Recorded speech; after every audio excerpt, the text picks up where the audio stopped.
الله أكبر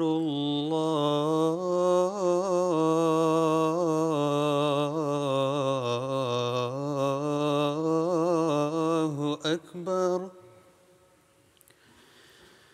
الله أكبر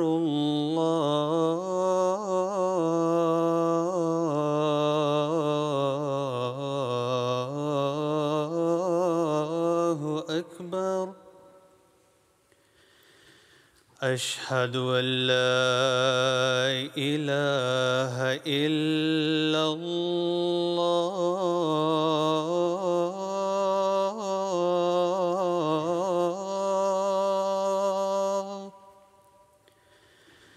أشهد أن لا إله إلا الله أشهد أن محمدًا رسول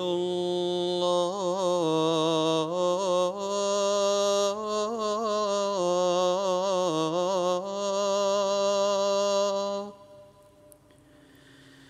أشهد أن محمدًا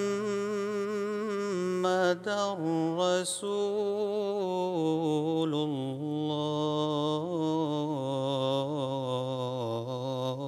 الله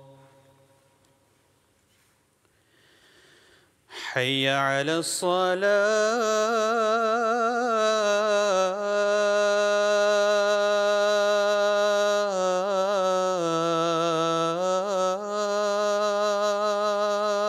الصلاة حي على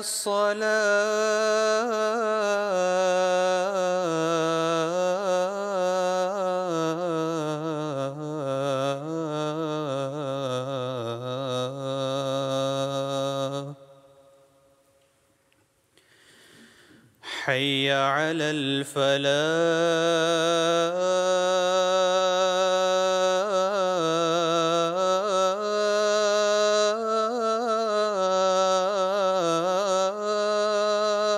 الفلاح حي على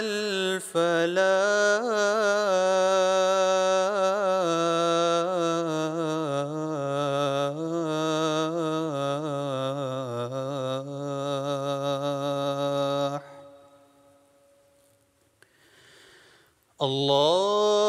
الله أكبر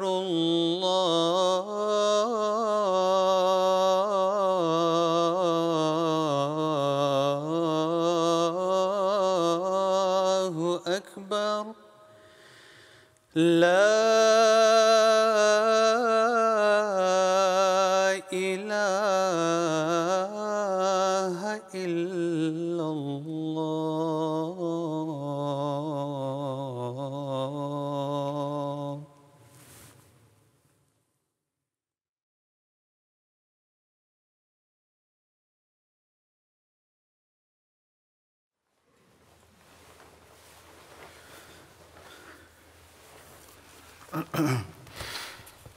السلام عليكم ورحمة الله.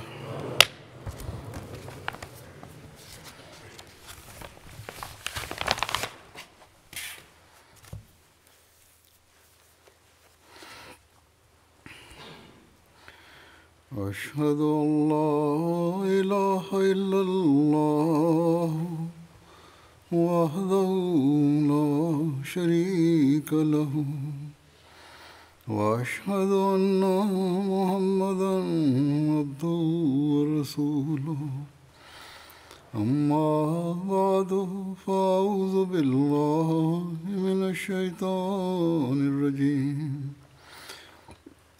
بسم الله الرحمن الرحيم الحمد لله رب العالمين الرحمن الرحيم مالك يوم نعبد وإياك نستعين اهدنا الصراط المستقيم صراط الذين أنعمت عليهم غير المغضوب عليهم ولا الضالين.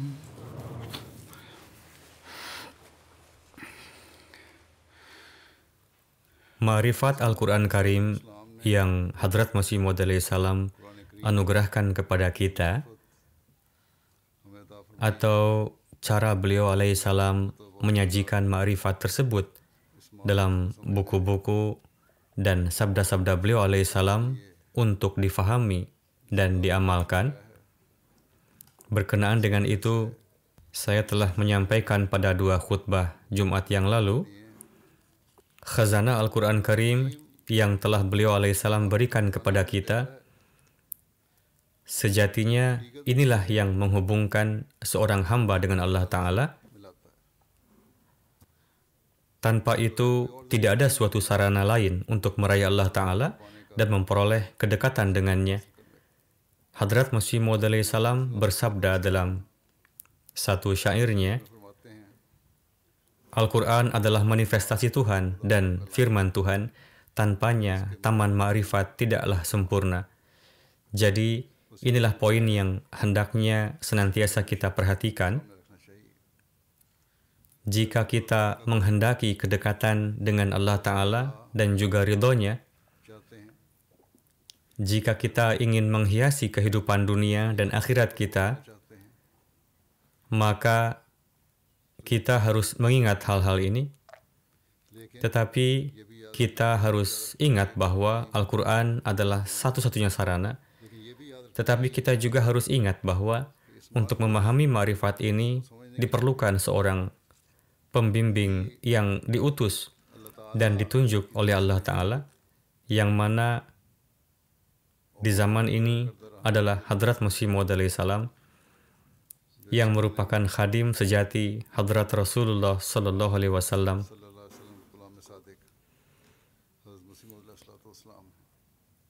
Beliau alaihissalam menjelaskan berbagai aspek dari Al-Quran Karim dengan begitu mendalam dan menunjukkan keindahannya, sebagaimana saya telah sampaikan bahwa saya telah menjelaskannya pada 2 khutbah yang lalu. Khazanah ilmu dan ma'rifat yang beliau alaihissalam uraikan, serta rangkaian dari memahami ajaran Al-Quran ini belum selesai, bahkan masih cukup banyak bahan mengenai hal ini untuk dijelaskan. Hari ini pun melanjutkan rangkaian tema ini, saya akan menjelaskan keistimewaan, kedudukan, dan pentingnya Al-Quran berdasarkan sabda-sabda dan tulisan Hadrat Masih Maud salam. Begitu mendalamnya beliau alaihissalam menjelaskan kepada kita kedudukan dan pentingnya Al-Quran. Inilah yang memberikan kita pengertian dan pemahaman untuk meraih kedekatan dengan Allah Ta'ala dan mengamalkan ajaran Al-Quran. Alhasil, kita hendaknya berusaha menyimak dan memahami hal-hal tersebut dengan seksama, sehingga kita menjadi orang-orang yang meraih tujuan dari kehidupan kita.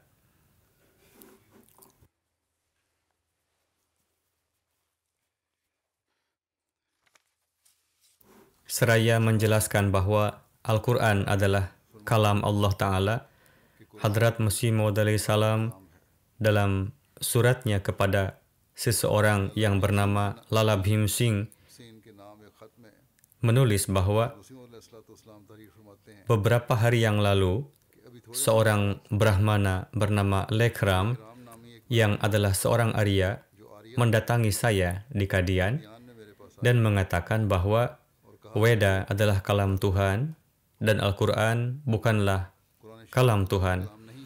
Saya mengatakan kepadanya bahwa dikarenakan Anda mengklaim bahwa Weda adalah kalam Tuhan, Namun ditinjau dari kondisinya saat ini, saya tidak menganggapnya sebagai kalam Tuhan, karena di dalamnya mengandung ajaran syirik. खुदा का कलाम नहीं जानता क्योंकि उस Sesuatu yang di dalamnya terdapat ajaran syirik, की तालीम हो bagaimana mungkin itu merupakan kalam Tuhan?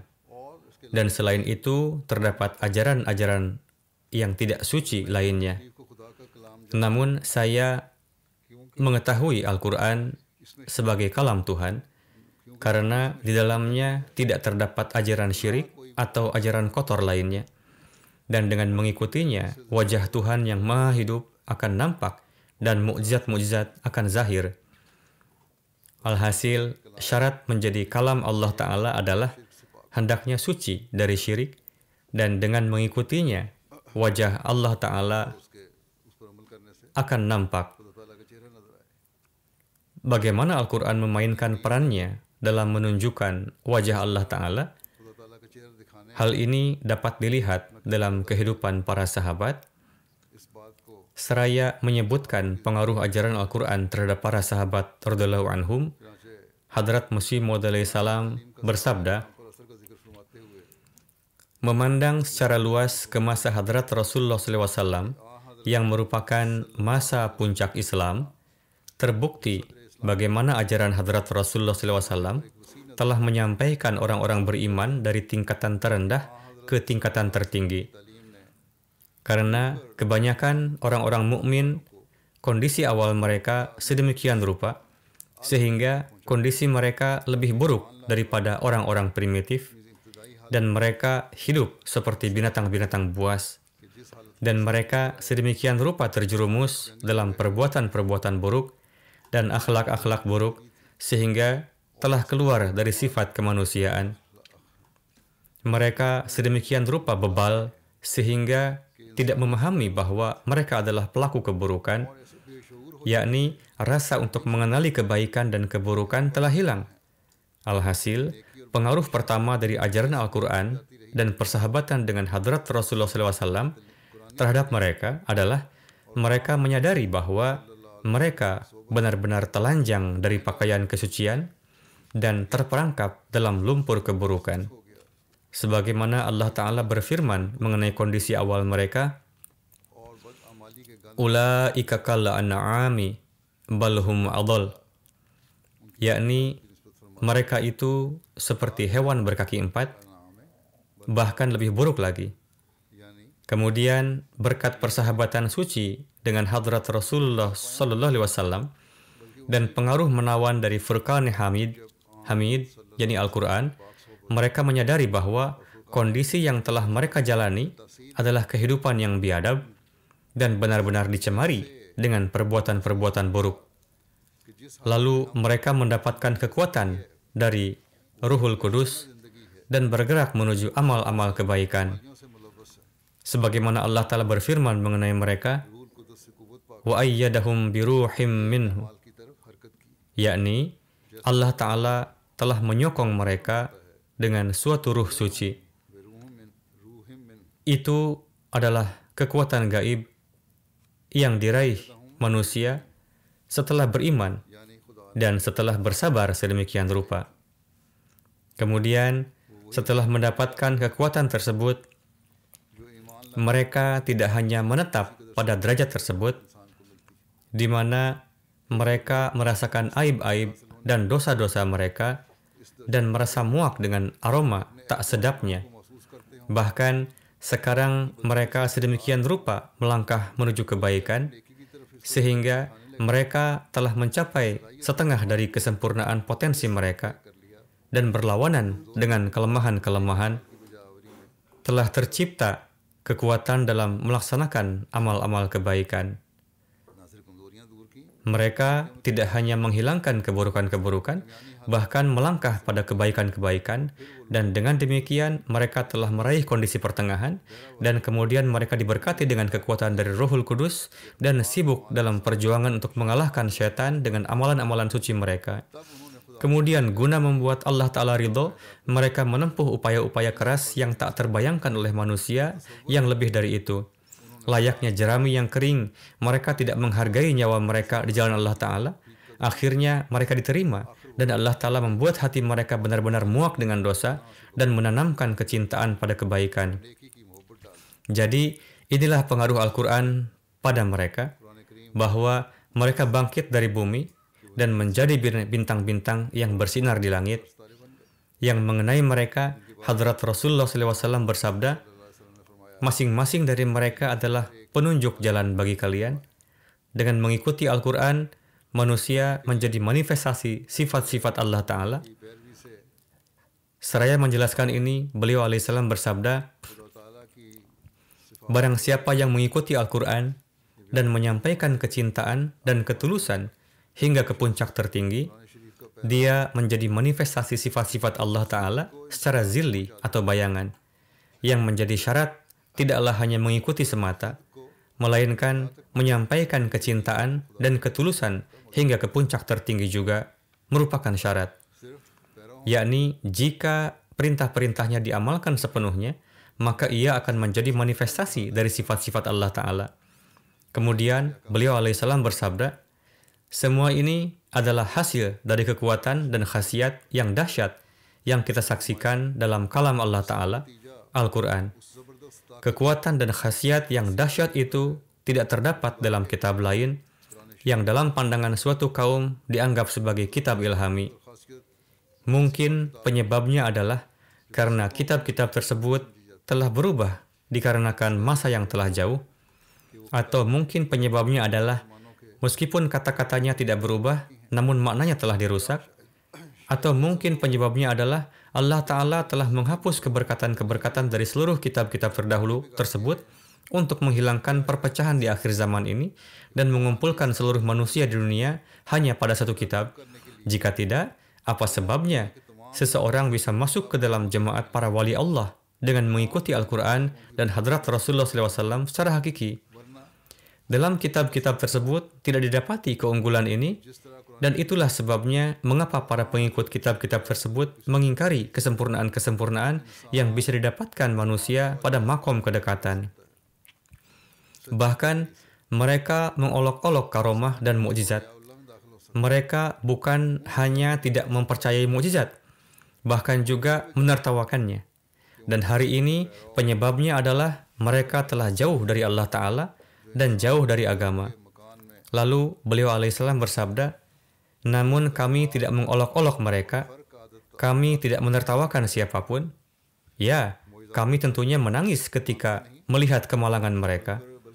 Hati kami bersimpati kepada mereka bahwa mereka telah menjauh dari Allah Ta'ala dan melupakan sifat-sifatnya dan menamai tingkah laku buruk mereka sebagai cahaya zaman modern, lalu kembali bertingkah laku seperti binatang lagi. Dan inilah yang kita lihat hari ini pada mereka, para penyembah dunia. Selanjutnya, beliau alaihissalam bersabda dalam rangkaian uraiannya, aku tidak menceritakan beberapa kisah masa lalu di sini, melainkan aku berbicara tentang apa yang aku ketahui secara pribadi.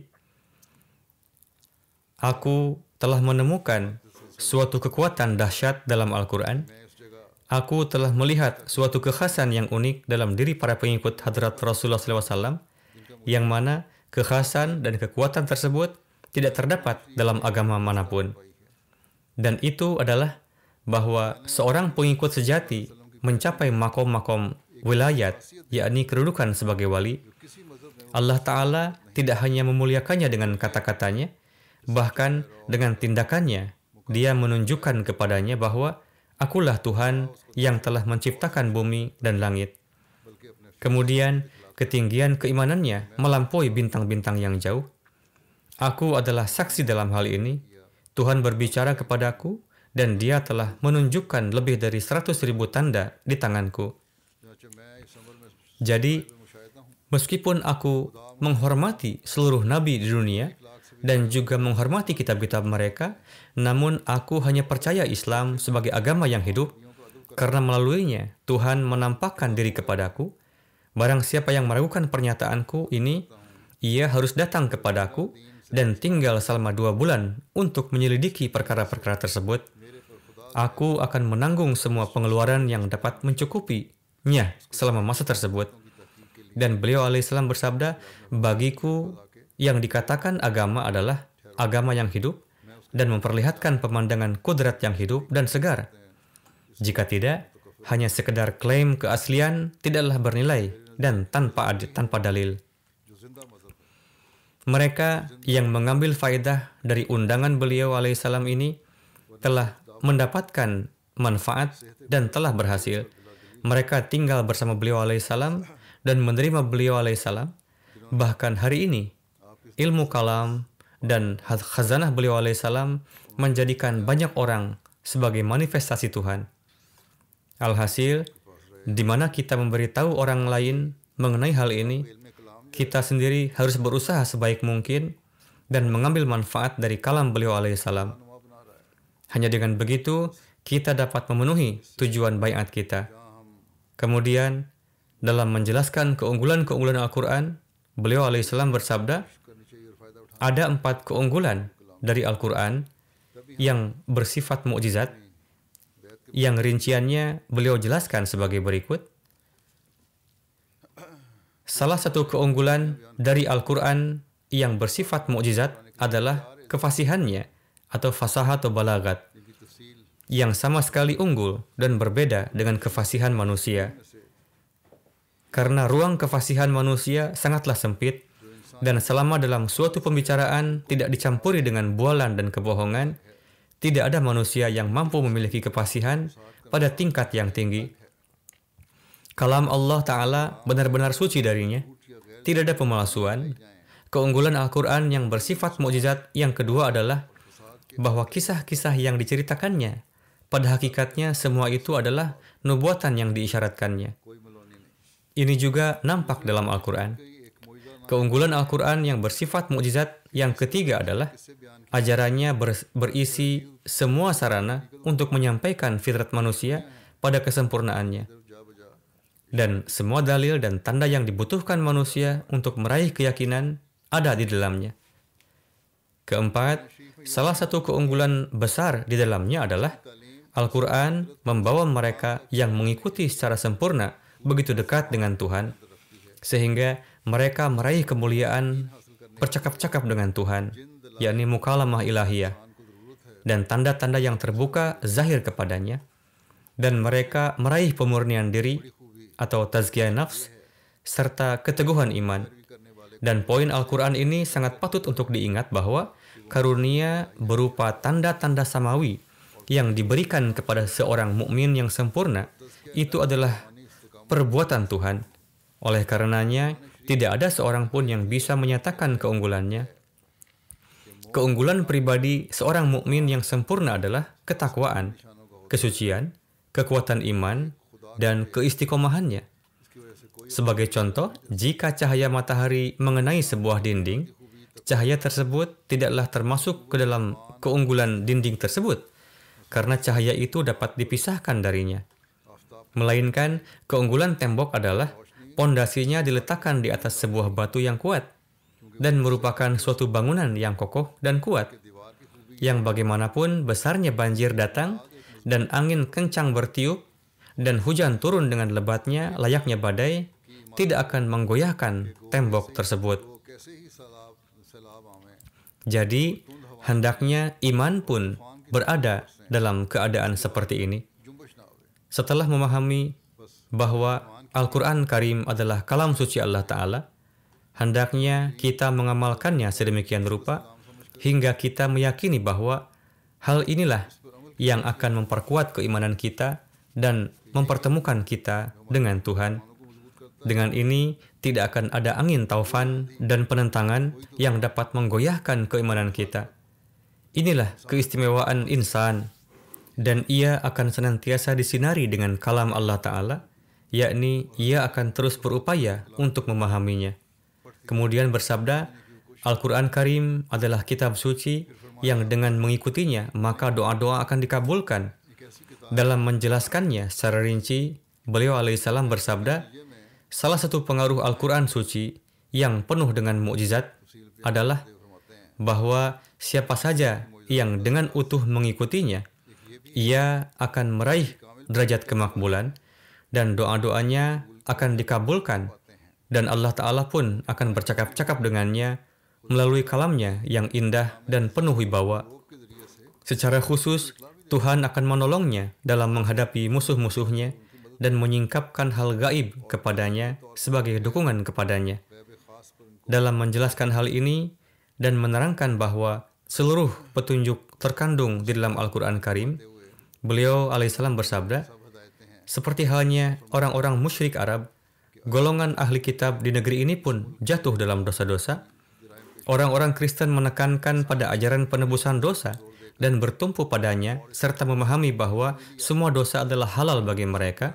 Sementara itu, orang-orang Yahudi mengatakan bahwa dosa-dosa yang mereka lakukan hanya akan membawa mereka beberapa hari di neraka dan tidak lebih dari itu. Sebagaimana tentang ini, Allah Ta'ala berfirman, "Dzalika bi'annahum qalu lan tamassana an-naru illa ayyaman ma'dudat wa gharrahum fi dinihim ma kanu yaftarun."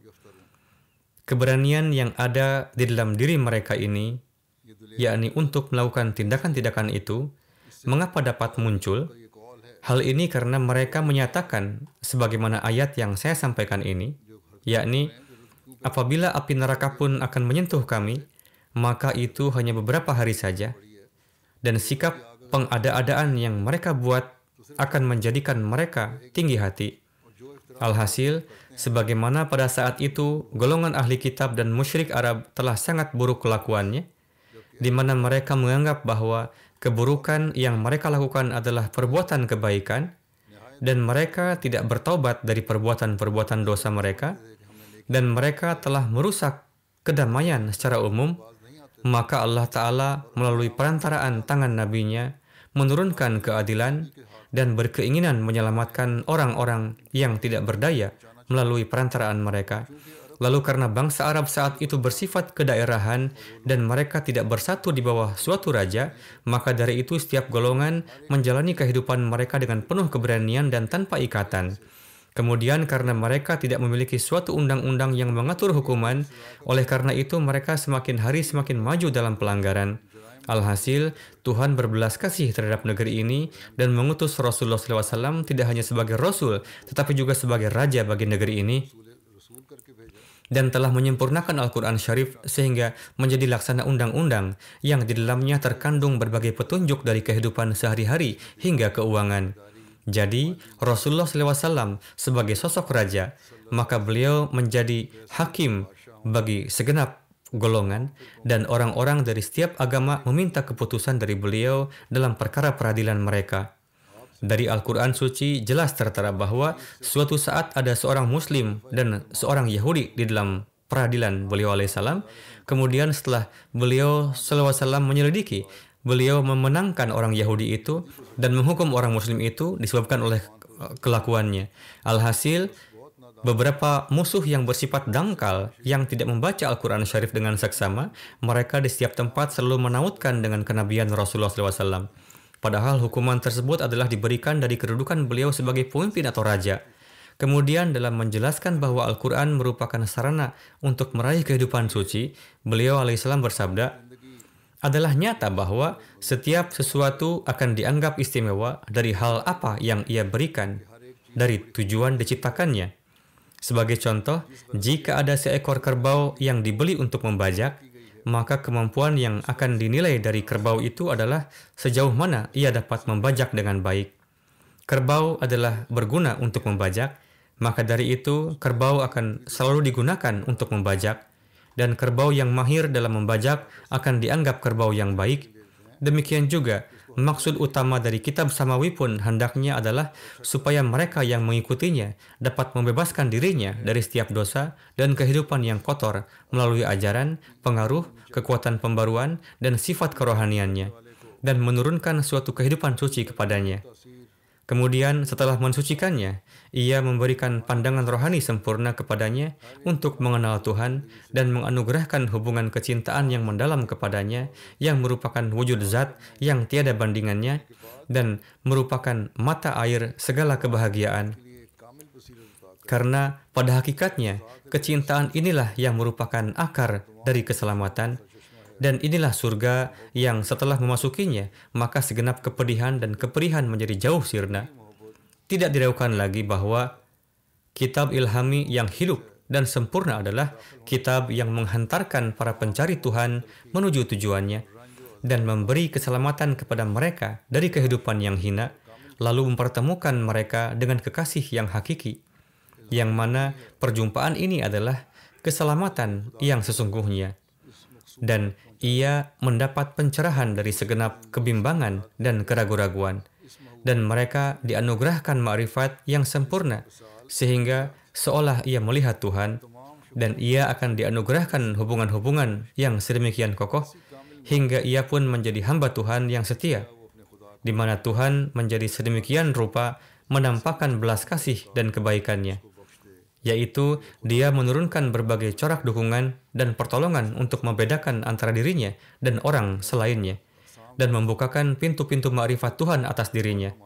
Dan jika ada kitab suci yang tidak sanggup memperlihatkan keharusan ini, yang merupakan kewajibannya yang utama, dan ia ingin membuktikan keistimewaannya dari pengakuan-pengakuan tidak berguna lainnya, maka permisalannya adalah seperti halnya seseorang, yakni contoh orang yang mengakui bahwa dirinya adalah tabib yang mahir, maka tatkala ia dihadapkan dengan suatu penyakit dan ia diperintahkan untuk menyembuhkannya, maka ia menjawab dengan berkata, sebenarnya saya tidak dapat menyembuhkannya, namun saya sangat faham akan ilmu bela diri. Atau dapat dikatakan, saya sangat berkecimpung di ilmu perbintangan dan falsafah. Jadi, jelaslah bahwa orang seperti ini akan disebut sebagai seorang pemenang, dan di antara orang-orang yang berilmu, ia akan dianggap sebagai sosok yang patut dipercaya. Tujuan utama dari kitab Allah dan Rasul Allah yang datang ke dunia adalah untuk membebaskan dunia dari kehidupan penuh noda dan dosa, dan mengadakan hubungan-hubungan suci dengan Tuhan. Tujuan mereka bukanlah untuk mengajarkan ilmu pengetahuan serta penemuan-penemuan duniawi kepada manusia. Alhasil, pada pandangan seseorang yang adil dan bijaksana, memahami hal demikian tidaklah sulit.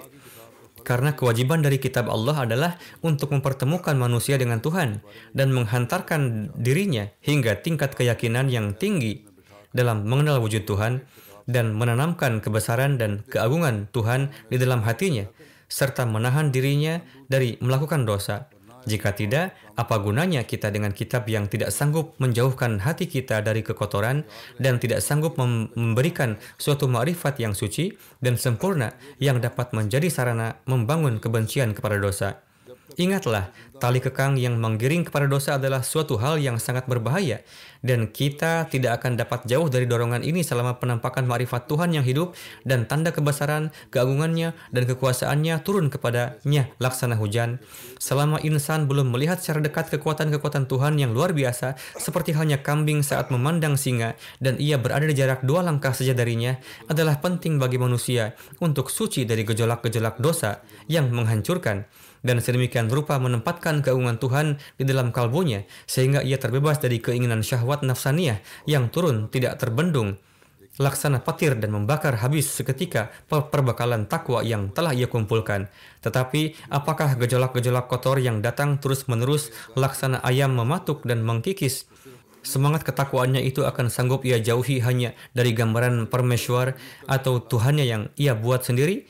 Atau dapat ia bendung melalui pemikiran yang ia dapatkan sendiri? Atau dapat ia tolak dengan suatu penebusan dosa yang kedukaannya bahkan belum menyentuh jiwanya? Sama sekali tidak. Ini bukanlah perkara biasa. Bagi orang yang berjaksana, ini adalah hal yang patut direnungkan. Inilah perkara yang dapat membuat seseorang terus terlindung dari kehancuran yang timbul karena kelancangan dan ketiadaan hubungan dengan Tuhan dan berakar dari dosa dan kemaksiatan. Adalah nyata bahwa manusia tidak akan dapat meraih kelezatan-kelezatan hakiki dengan mengandalkan pada fikirannya yang penuh keraguan. Terkadang dikatakan bahwa ini akan terjadi, insya Allah kita akan mendapatkan ini, nanti kita akan mendapatkannya, kapan dan bagaimana. Hal ini tidak dapat disandarkan padanya. Beliau alaihissalam bersabda, ya, memang suatu keyakinan dapat meniadakan keyakinan yang lain. Sebagai contoh, jika ada seorang yang tentang suatu hutan, ia meyakini bahwa di tempat ini, yakni di hutan, banyak sekali terdapat rusa yang dapat ditangkap dengan mudah, sehingga dengan keyakinan ini kita pun siap untuk melangkah ke dalam hutan tersebut. Namun ada keyakinan lain bahwa di dalam hutan yang sama juga terdapat 50 singa, baber, dan juga ribuan ular yang mematikan, sehingga kita pun akan berkeinginan kuat untuk beranjak dari sana. Demikianlah, tanpa adanya tingkatan keyakinan yang seperti ini, dosa pun tidak akan dapat terhindari.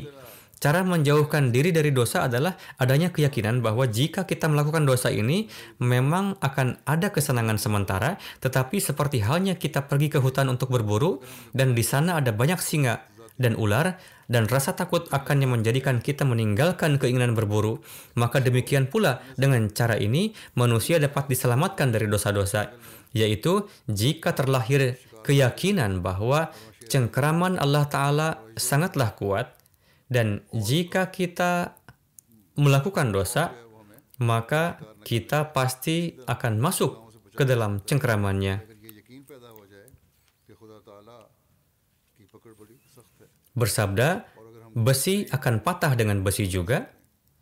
फरमाया कि लोहा Hendaknya tertanam sedemikian rupa sikap takjub akan kebesaran dan keagungan Tuhan yang akan mengikis habis penghalang-penghalang kelalaian dan memasukkan suatu gejolak di dalam diri dan mendekatkan rasa was-was akan kematian, dan hendaknya muncul suatu rasa takut di dalam hati yang akan menghancurkan segala corak dan bagian nafsu amarah, dan manusia menjadi ditarik menuju kepada Tuhan oleh suatu tangan gaib, dan kalbunya penuh dengan keyakinan bahwa pada hakikatnya Tuhan itu ada, yaitu Tuhan yang tidak akan meninggalkan pendosa yang lancang tanpa hukuman.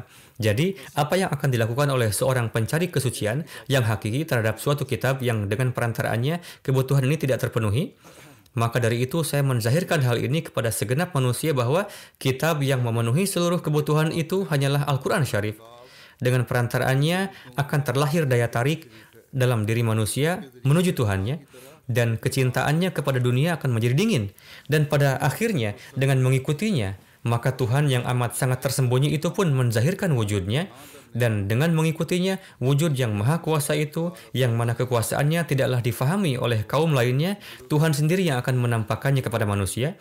Dan hendaknya ini diingat bahwa Tuhan sendirilah yang memperlihatkan kepada manusia yang mengikuti Al-Quran, yaitu Dia memperlihatkan pemandangan dunia malaikat kepadanya dan mengabarkan keberadaan wujudnya kepadanya melalui seruan Anal Mawjud, yaitu Aku ada.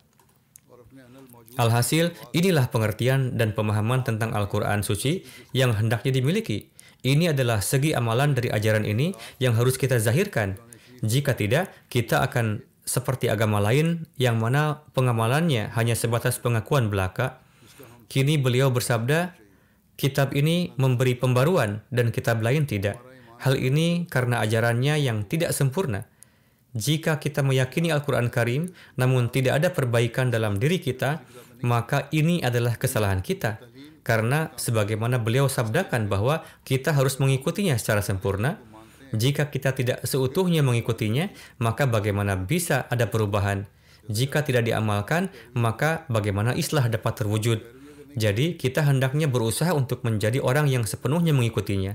Semoga Allah Ta'ala menganugerahkan taufik bagi kita. चाहिए कि हम कामिल पैरवी करने वाले हों। अल्लाह ताला Kemudian beliau alaihissalam bersabda, pengamatan dan pengalaman kita serta sosok yang berlalu mendahului kita merupakan bukti bahwa Al-Quran Syarif dalam khasiat kerohanian dan cahaya yang dimilikinya adalah menarik siapa saja yang dengan sungguh-sungguh mengikutinya, dan ia menyinari hati mereka. Lalu ia memperlihatkan tanda-tanda yang besar, dan Tuhan menurunkan suatu hubungan yang kokoh kepadanya, yang mana hubungan itu tidak akan putus oleh pedang yang hendak mengoyaknya. Hal ini akan membuka mata hatinya dan menutup sumber air kotor tempat keluarnya dosa, dan ia menganugerahkan kelezatan bermukalamah dan bercakap-cakap dengan Tuhan, dan menurunkan pengetahuan gaib kepadanya, dan memberitahukan pengabulan doanya melalui kalamnya. Dan siapa saja yang melawan mereka, yaitu orang-orang yang secara hakiki mengikuti Al-Quran Syarif, Tuhan akan menzahirkan melalui tanda-tandanya yang menggentarkan bahwa Dia adalah bersama hambanya yang mengikuti kalamnya itu. Jadi, menjadi pengikut hakiki adalah syarat utama. Kemudian dalam menjelaskan bahwa Al-Quran Karim adalah sarana untuk selamat dari syirik, beliau alaihissalam bersabda, benih tauhid yang telah Al-Quran Syarif tanam di negeri Arab, Persia, Mesir, Syam, Hindustan, Tiongkok, Afghanistan, Kashmir, dan lainnya, yang dengan perantaraannya penyembahan berhala dan berbagai corak penyembahan makhluk pun telah dicabut dari akarnya. Hal ini adalah suatu pekerjaan besar yang tidak ada bandingannya di zaman manapun. Ketika Islam menyebar di masa awal dan syirik pun menjadi sirna di negeri-negeri itu, ini adalah karena mengamalkan ajaran Al-Quran Karim. Dan atas dasar inilah nenek moyang kita telah menerima Islam. Tetapi jika kita tidak mengamalkannya, maka kita akan kembali kepada masa jahiliyah itu. Ajaran Al-Quran Karim adalah ajaran yang sangat luhur.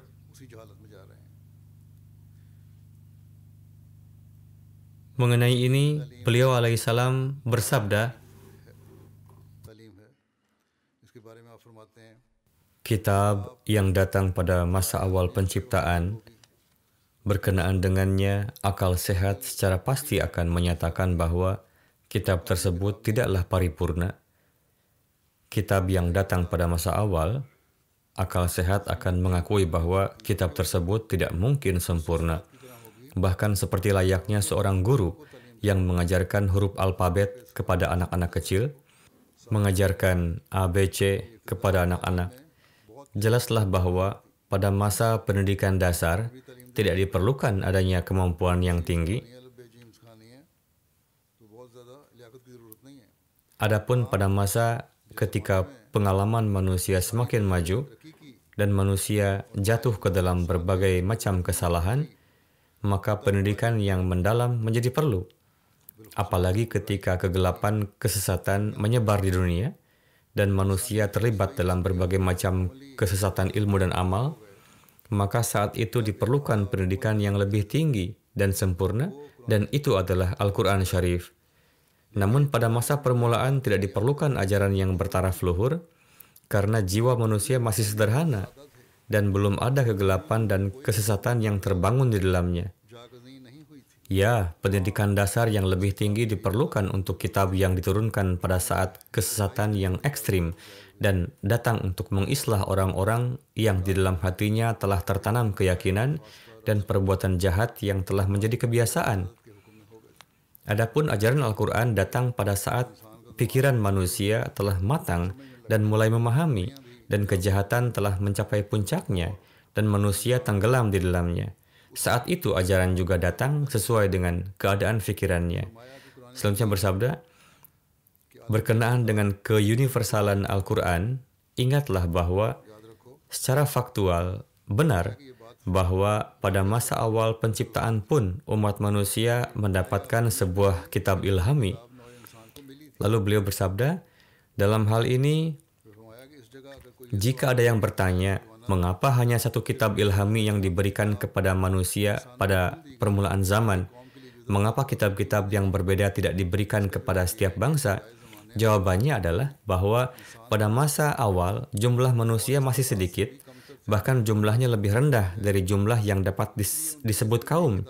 Oleh karena itu, satu buku saja sudah mencukupi bagi mereka.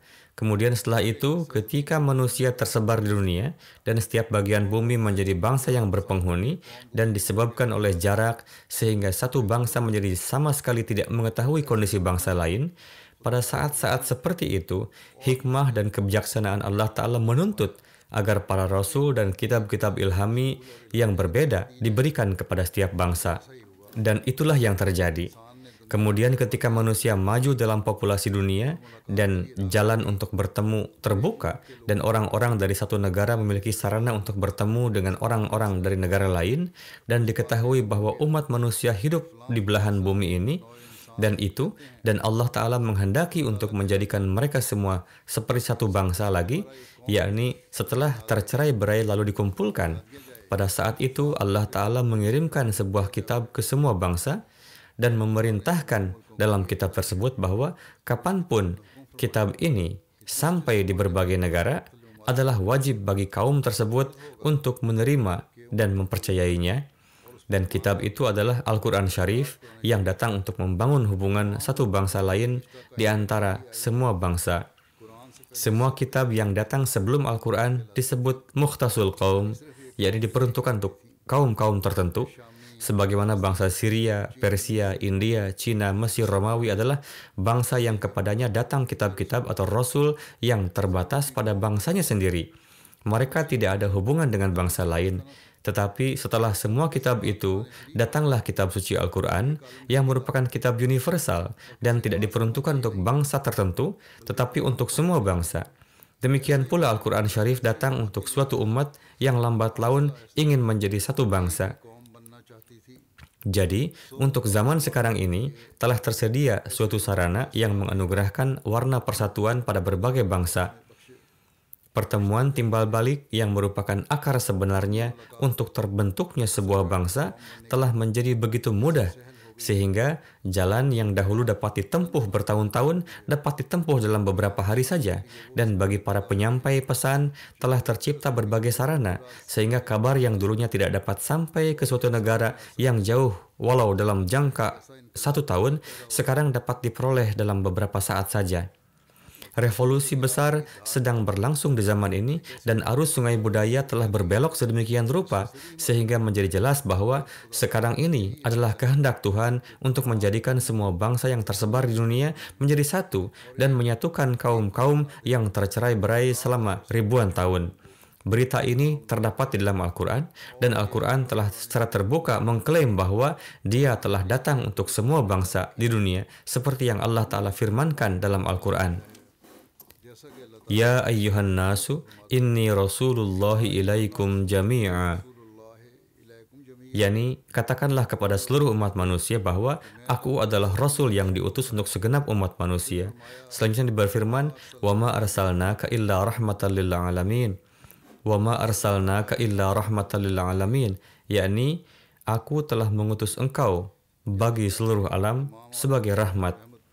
Selanjutnya berfirman, liyakuna lil alamina nadhira, yakni kami mengutus sebagai peringatan bagi seluruh dunia.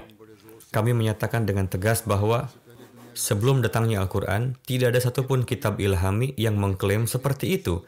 Bahkan setiap kitab-kitab itu membatasi risalahnya hanya bagi kaumnya sendiri. Sampai-sampai Nabi yang diyakini sebagai Tuhan oleh orang-orang Kristen keluar dari mulut Nabi tersebut bahwa aku tidak diutus kepada siapapun kecuali kepada domba-domba Israel. Inilah yang dikatakan Nabi Isa dalam Alkitab, dan keadaan saat itu juga bersaksi bahwa klaim Al-Quran ini tepat pada saat tabligh umum, karena pintu tabligh umum dibuka pada saat munculnya Rasulullah SAW. Selanjutnya dalam menjelaskan Al-Quran Karim terdiri dari 4 sebab, yakni ilal arbi'ah, beliau alaihissalam bersabda, setiap segala sesuatu memiliki 4 ilat, yakni penyebab atau alasan.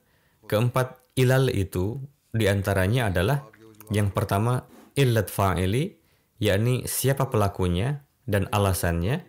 Kedua illat suri, yakni apa alasan yang jelas dan praktis untuk ini. Yang ketiga illat madi, apa manfaat materialnya. Dan keempat illat ghai, apa alasan sebenarnya untuk ini, alasan utama dan keseluruhan dari semua ini. Pada tempat tersebut disebutkan keempat illat Al-Quran Syarif. Beliau alaihissalam bersabda, illat fa'ili kitab ini adalah alif lam mim. Menurut hemat saya, makna alif lam mim adalah aku Allah yang maha mengetahui, yakni Allah Ta'ala maha mengetahui tujuan penciptaan manusia. Adapun illat madinya adalah zalikal kitabu, yakni kitab ini berasal dari Allah Ta'ala yang maha mengetahui. Dengan mengamalkannya akan dapat meraih berbagai manfaat besar. Adapun illat surinya adalah la roiba fihi, yakni keistimewaan dan kesempurnaan kitab tersebut adalah di dalamnya terbebas dari segala jenis kekeliruan dan keraguan. Sedemikian rupa indahnya ajaran tersebut sehingga tidak ada tandingannya. Sabdanya kokoh, mustahkam, dan klaimnya disertai dengan bukti kuat atau mudallal dan jelas. Adapun illat ghai, yakni sebab tujuan dari kitab tersebut adalah hudal lil muttaqin, yakni tujuan dari diturunkannya kitab tersebut adalah memberikan hidayah kepada orang-orang bertakwa, dan inilah yang seharusnya menjadi maksud dan tujuan dari sebuah kitab hakiki, yakni kitab samawi.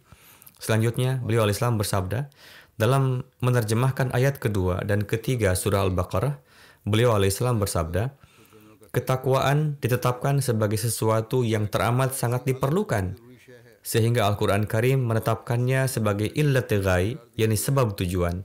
Sebagaimana pada permulaan surat kedua difirmankan, Alif Lam Mim, Dzalikal Kitabu la raiba fihi hudal lil muttaqin. Saya meyakini bahwa urutan Al-Quran tersebut mengandung satu kemuliaan yang tinggi. Allah Ta'ala menyebutkan ilal arbi'ah di dalamnya, yakni 4 sebab diantaranya adalah illat fa'ili, illat madi, illat suri, illat ghai. Setiap segala sesuatu disertai oleh keempat sebab ini. Al-Quran menunjukkan hal ini dengan sangat sempurna. Kalimat Alif Lam Mim mengindikasikan bahwa Allah yang Maha Mengetahui telah menurunkan firman tersebut kepada Rasulullah SAW. Artinya, Allah adalah pelakunya. Dzalikal Kitabu menyebutkan materinya, yakni Al-Quran Karim. Sebut saja bahwa ini adalah sebab materi. Dengan kata lain, kitab yang kita miliki dalam bentuk material juga merupakan kitab yang dengannya seseorang dapat mencapai tujuannya. Illat surinya adalah la raiba fih, sebagaimana dalam segala hal dapat timbul keraguan dan kecurigaan, tetapi Al-Quran adalah kitab yang tidak ada keraguan di dalamnya. Itulah gunanya la raib. Kini Allah Ta'ala telah memberitahukan keagungan kitab ini, yakni la raiba fihi. Jadi, secara alami, jiwa setiap orang yang berbudi luhur dan diberkati akan melompat dan berkeinginan untuk mengikuti petunjuknya. Dengan menyesal kami sampaikan bahwa kemuliaan dan keagungan Al-Quran tidak dihadirkan kepada dunia, padahal keutamaan Al-Quran, kesempurnaannya, dan keindahannya memiliki daya tarik dan pesona yang begitu besar, sehingga hati menjadi tidak berdaya dan tertarik ke arahnya. Misalnya, jika semua taman yang indah dipuji dan disebutkan pohon-pohonnya yang harum dan tumbuh-tumbuhan yang menyegarkan hati dan sungai-sungai serta parit-parit yang mengalir dan kanal-kanal air murni bersih, maka setiap orang akan berkeinginan untuk mengunjunginya dan meraih banyak manfaat darinya. Dan jika diceritakan juga bahwa terdapat mata air yang mengalir di dalamnya yang mampu menyembuhkan penyakit kronis dan fatal, maka orang akan pergi ke sana dengan lebih semangat dan penuh hasrat. Demikian pula, jika keistimewaan dan kesempurnaan Al-Quran digambarkan dengan untayan kata yang sangat indah dan efektif, maka jiwa akan bergegas ke arahnya dengan penuh semangat. Dan sebenarnya, Al-Quranlah yang merupakan sarana yang dapat memberikan kenyamanan dan kelengkapan pada jiwa dan mengandung hal yang dapat memenuhi kebutuhan jiwa yang hakiki. Itulah sebabnya Allah Ta'ala berfirman, Hudal lil muttaqin, petunjuk bagi orang-orang yang bertakwa. Dan di tempat lain difirmankan, La yamassuhu illal mutahharun, tidak ada yang bisa menyentuhnya kecuali mereka yang disucikan. Artinya, yang dimaksud dengan ini adalah orang-orang muttaqi yang dijelaskan dalam Hudal lil muttaqin. Ini jelas menunjukkan bahwa takwa adalah syarat untuk mengungkap rahasia ilmu Al-Quran. Tetapi mereka yang disebut-sebut sebagai ulama pada masa ini yang kosong dari ketakwaan telah menampilkan ajaran tersebut sedemikian rupa sehingga para penentang Islam mendapat kesempatan lebih banyak untuk melontarkan keberatan terhadap ajaran Islam. Tapi saat ini merupakan kewajiban kita, para Ahmadi, untuk menampilkan keutamaan ajaran ini dengan ucapan dan tindakan kita, sembari mengembangkan ketakwaan dalam diri kita sendiri. Sampaikan kepada dunia bahwa Al-Quranlah yang merupakan obat dari segala macam penyakit, dan yang menurunkannya adalah Tuhan, yang telah menjadikannya penuh arti dan mengirimnya untuk tujuan reformasi dunia. Semoga Allah Ta'ala menganugerahi kita taufik untuk dapat mengamalkannya dengan berjalan di atas takwa. Topik yang dibahas sangat mendalam, perlu untuk disimak dengan seksama dan juga perlu untuk diamalkan. Kita harus membaca Al-Quran dengan penuh perenungan. Sekarang saya juga ingin menghimbau untuk berdoa. Saat ini tengah berlangsung jalsah salanah di Bangladesh. Hari ini adalah hari pertama jalsah, namun para penentang menyerang jalsah gah dan menyebabkan banyak orang terluka. Saya pikir mereka menyerang sedemikian rupa sehingga ada yang mengalami luka biasa dan ada juga yang terluka parah. Para penentang juga membakar rumah-rumah para Ahmadi yang ada di area itu. Menurut kabar yang beredar sejauh ini, belum bisa diperkirakan berapa kerusakan yang terjadi. Semoga Allah melindungi para Ahmadi dari kejahatan mereka dan menghukum mereka. Sekarang tidak bisa lagi mendoakan mereka untuk mendapatkan hidayah.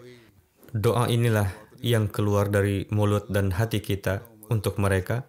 Allahumma mazzikhum kulla mumazzakin wasahikhum tashiqa. Begitu juga doakan juga untuk situasi di Pakistan. Semoga Allah telah memperbaiki situasi para Ahmadi di sana. Doakan juga untuk para Ahmadi di Burkina Faso, situasi berbahaya yang masih mengintai.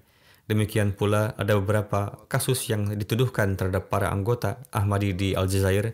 Doakan mereka juga. Semoga Allah Ta'ala melindungi para Ahmadi dimanapun berada. Seperti yang telah saya katakan, pemerintah telah memberitahu kita dengan mengatakan tidak perlu khawatir, silahkan adakan jalsah dan kami akan memberikan keamanan penuh. Tetapi ketika para mullah perusuh dan kelompok radikal datang membawa massa mereka, polisi hanya berdiri sebagai penonton dan tidak ada tindakan yang dilakukan. Jadi kepada Allah Ta'ala lah kita harus bersujud dan berdoa. Semoga Allah Ta'ala segera menjauhkan kesulitan yang dihadapi oleh saudara-saudara kita itu.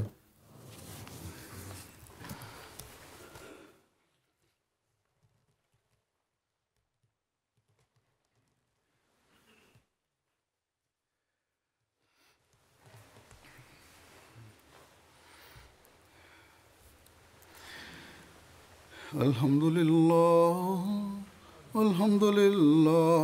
nahmaduhu wa nasta'inuhu wa nastaghfiruhu wa nu'minu bihi wa natawakkalu alayhi wa na'udzu billahi min shururi anfusina wa min sayyiati a'malina. من يهده الله فلا مضل له ومن يضلل فلا هادي له ونشهد أن لا إله إلا الله ونشهد أن محمدا عبده ورسوله. عباد الله رحمكم الله إن الله يأمر بالعدل والإحسان وإيتاء ذي القربى وينهى عن الفحشاء والمنكر والبغي يعظكم لعلكم تذكرون.